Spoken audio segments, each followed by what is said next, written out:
Okay, let's go ahead and get started real quick. This won't be a terribly long episode. I just wanted to get a little reaction out there for the Panthers' loss to the Rams in the Wildcard playoffs. There's been a lot of times where this team and wanted them to take another level. And even though they didn't win, one of the biggest things I saw was that they just kept fighting. And as a fan of a team, and that's all you want from your team.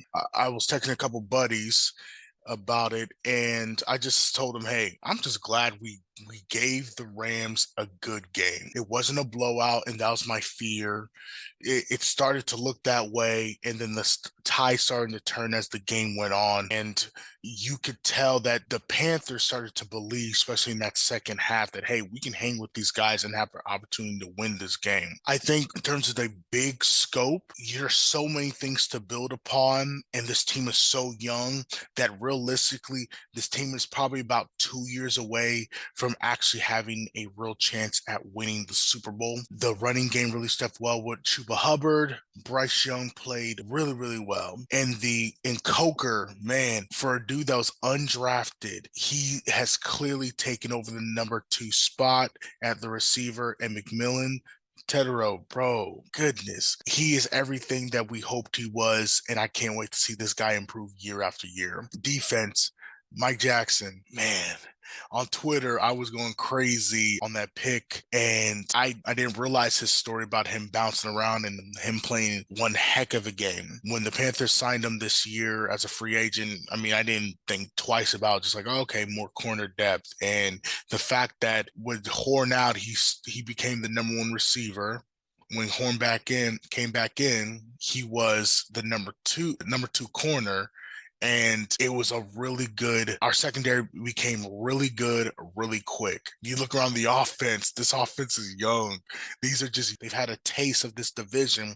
And now the expectation is, hey, let's take this to another level. I'm going to start with Evero. Evero's defense makes complete sense for what happened today because you got to give up something. And like I said, I'll do a more in-depth breakdown of everything that happened. But when you're watching this defense, they consistently found ways to get pressure with the blitz, which was something I didn't expect. And there was a couple times in the third quarter and fourth quarter where the line started to get and impact Matthew Stafford. And I think it just came from confidence in getting more and more experience. There's going to be some new pieces next year, but for an 8-9 team, I'm really proud of them, not only because they made the playoffs, but because they battled hard and they found ways to win games. Some disappointment, especially at the end of the season, before a team that I didn't expect a whole lot out of, except for just some positive momentum, a wildcard playoff berth, and a chance to beat possibly the Super Bowl champs in the LA Rams. That's all you can ask for, especially a team like this. Absolutely. I am disappointed. But the disappointment just comes from me as a fan thinking we can go ahead and win every single game, wanting that for my team. But I know that's not realistic. And there was an opportunity to win this game. But with this loss, I hope ownership and David Tepper takes a look back and go, hey, we're building something here.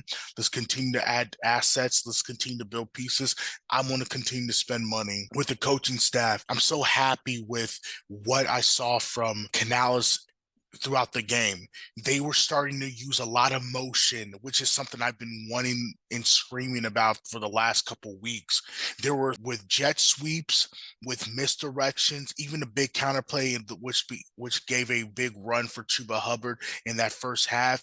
They sent the tight end or H-back over to the other side, a cross block, and that's exactly what I've been wanting from just more creativity in the running game. Rose defense changed some things up with some more blitzes, especially against Matthew Stafford, because you can't give a veteran quarterback that much time, especially for a guy who's thrown for, 46 touchdowns. I didn't even realize his total touchdown count until they put on the screen during the game. I was going, oh, wow, I knew he threw a lot. I didn't realize it was that much. And it's against the number 1 offense in the NFL with 2 number 1 receivers, with 2 legit running backs who could possibly start, and 2 legit tight ends, and they use a third.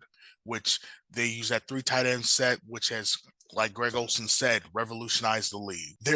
I'm disappointed, but I am so proud and I'm excited for what next year is going to bring. It's going to be really fun to watch. It's going to be amazing to see. Let's keep it up. Let's build this on momentum, and I'll do a full breakdown in another video. Thanks. Peace.